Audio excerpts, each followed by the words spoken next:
Hello, it's the People Mentor. So today I'm popping in to talk about difficult conversations and respect.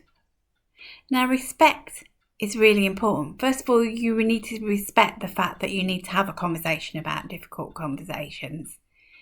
Then you need to respect the other person and want to understand what's going on with them and to be really curious.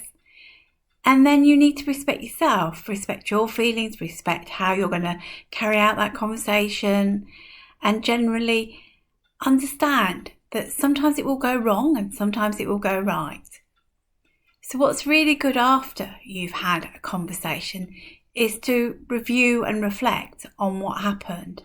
And it's really worth making some notes to use. So do you do that? Or do you just move on to the next conversation?